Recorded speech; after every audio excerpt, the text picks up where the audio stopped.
नमस्कार प्यारे साथियों, कैसे हैं आप लोग। मैंने जैसा वादा किया था कि संडे को यानी 20 तारीख को आप सभी के लिए एक बैच स्टार्ट कर रहा हूँ, जिस बैच का नाम है मिशन 30 साइंस। जिस बैच का नाम क्या है, मिशन 30 साइंस। इसमें जो है साइंस का जो है सारा लघु उत्तरीय प्रश्न मात्र 30 दिनों में हम कंप्लीट कराने वाले हैं, ठीक ना। तो चलिए वीडियो को शुरू कर। यहाँ पर देखिए मिशन 30 डे साइंस, यह है बैच का नाम। क्या नाम है, मिशन 30 डे साइंस। इसमें आज हम लोग पहला चैप्टर पढ़ने वाले हैं। किस चीज़ का पहला चैप्टर पढ़ने वाले हैं, तो फिजिक्स का पहला चैप्टर पढ़ने वाले हैं। टारगेट 2026 में जो भी स्टूडेंट 10th का एग्ज़ाम दीजिएगा उन सभी बच्चों के लिए यह वीडियो है, ठीक ना। फिजिक्स का पहला चैप्टर क्या है, प्रकाश का परावर्तन।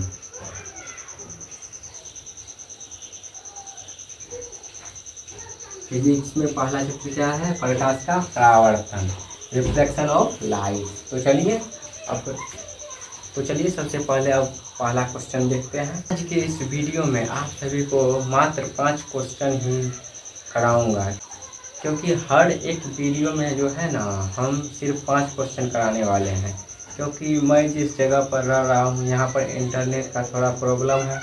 उसके बाद यहाँ पर बाहरी शोरगुल ज़्यादा होता है, इसीलिए जो है ना हम सिर्फ 5 क्वेश्चन करेंगे। क्योंकि अभी थोड़ा माहौल शांत है, इसीलिए अभी जो है ना 5 क्वेश्चन कर लेते हैं। उसके बाद फिर 5 क्वेश्चन पार्ट 1 पार्ट 2 पार्ट 3 की तरह जो है ना 30 दिनों तक करना है।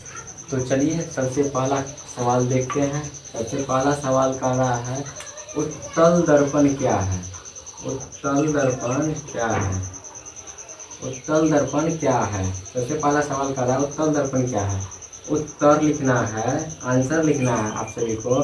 जिस दर्पण की परावर्तक सतह उभरा यानी उठा हुआ हो तो उसे उत्तल दर्पण कहते हैं।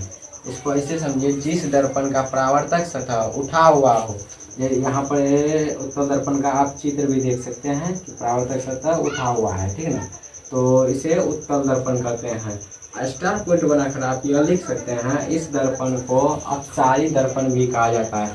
उत्तल दर्पण की जगह आप सभी को दे दिया जाएगा कभी भी अपसारी दर्पण क्या है, तो आप लोग घबराइएगा नहीं। अपसारी दर्पण को ही उत्तल दर्पण कहा जाता है, उत्तल दर्पण को ही अपसारी दर्पण कहा जाता है, यानी कि दूसरा नाम है अपसारी दर्पण, ठीक ना। तो यह देखिए उत्तल दर्पण का चित्र है। आप सभी इसका जो स्क्रीनशॉट लेना है स्क्रीनशॉट ले लीजिए, नहीं तो वीडियो को रोककर देख लीजिए कि उत्तल दर्पण क्या है। जिस दर्पण की परावर्तक सतह उभरा यानी उठा हुआ हो तो उसे उत्तल दर्पण कहते हैं। उत्तल दर्पण क्या है, जिस दर्पण की परावर्तक सतह यानी परावर्तक सतह यह है, यह टेढ़ा है मतलब उठा हुआ है, तो इसको क्या कहेंगे, उत्तल दर्पण कहेंगे, ठीक। अब इसका उपयोग देखेंगे, उत्तल दर्पण का उपयोग दूसरा क्वेश्चन में देखेंगे। उत्तल दर्पण का उपयोग क्या क्या है। दूसरा नंबर का सवाल देखते हैं, उत्तल दर्पण का उपयोग किन किन चीज़ों में होता है।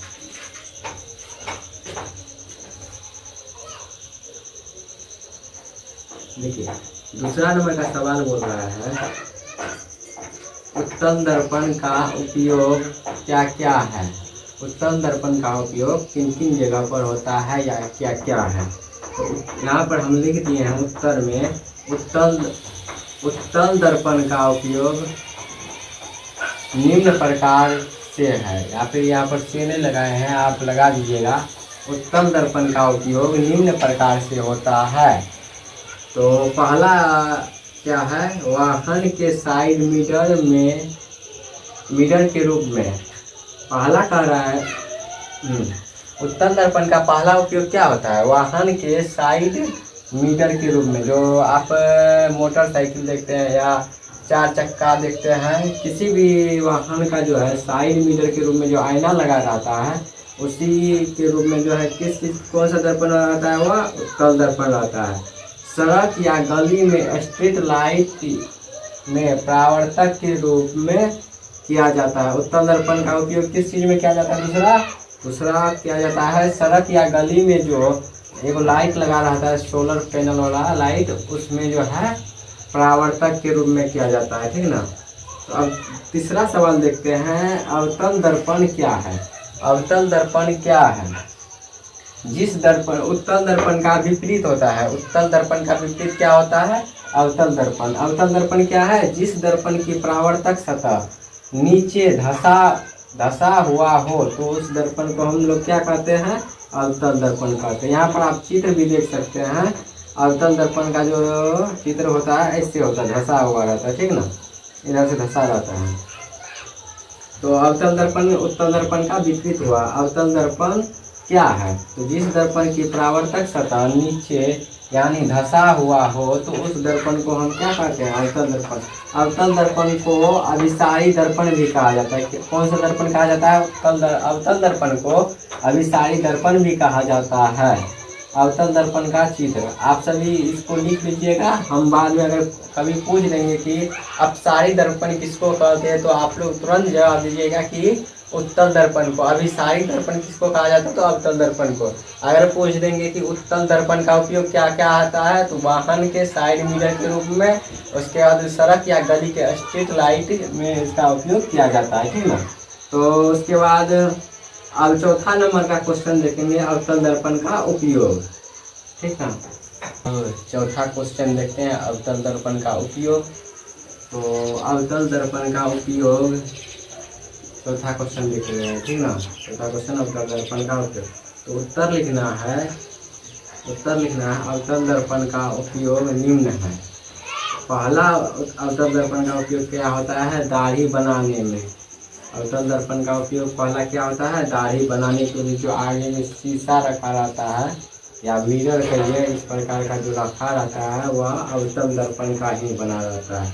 दूसरा होता है रोगियों के कान, नाक, गले इत्यादि के जांच के लिए डॉक्टर भी अवतल दर्पण का ही उपयोग करता है। किस चीज़ के लिए डॉक्टर करते हैं, रोगियों के कान जांच करने के लिए जो टॉर्च का प्रयोग किया जाता है, नाक जांच करने के लिए जिस टॉर्च का उपयोग किया जाता है, गले जांच करने के लिए जिस टॉर्च का उपयोग किया जाता है, उसमें क्या कौन सा दर्पण लगा रहता है, तो अवतल दर्पण लगा रहता है, ठीक। उसके बाद बड़े बड़े अवतल दर्पण का उपयोग सोलर कुकर में किया जाता है। सोलर कुकर यानी सोल्ट प्लेट वाला कुकर, ठीक ना, सोल्ट प्लेट वाला जो कुकर आता है तो उसमें किया जाता है, ठीक ना। चौथा इसका उपयोग होता है टॉर्च, जो हम टॉर्च बारते हैं उसमें भी किया जाता है। उसके बाद बटन लाइट, जिस लाइट में बटन लगा रहेगा उसमें, या स्विच लाइट कहिए इसको, या स्विच लाइट के नाम से जाना जाता है, बटन को स्विच लाइट भी बोल सकते हैं। उसके बाद टेबल लैंप, जो टेबल लैंप होता है उसमें भी अवतल दर्पण का ही उपयोग किया जाता है। पाँचवा आप इसमें लिख सकते हैं ETC इत्यादियों में किया जाता है, बहुत सारा चीज़ है इसका। उसके बाद पांचवा क्वेश्चन देखते हैं, समतल दर्पण क्या है। आज के इस वीडियो का लास्ट क्वेश्चन देखने हैं, समतल दर्पण क्या है।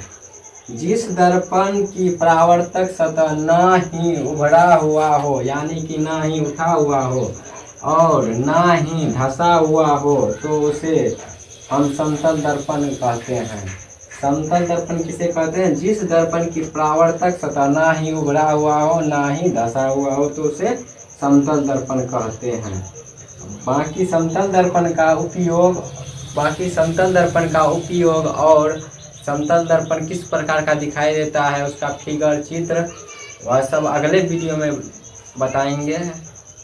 अगर आपका कोई भाई बहन क्लास 10th में पढ़ रहा है जो अब की बार बोर्ड एग्ज़ाम देने वाला है, तो उसको यह वीडियो ज़रूर भेजिएगा। कैसा लगा मेरा वीडियो ज़रूर कमेंट करके बताइएगा। धन्यवाद।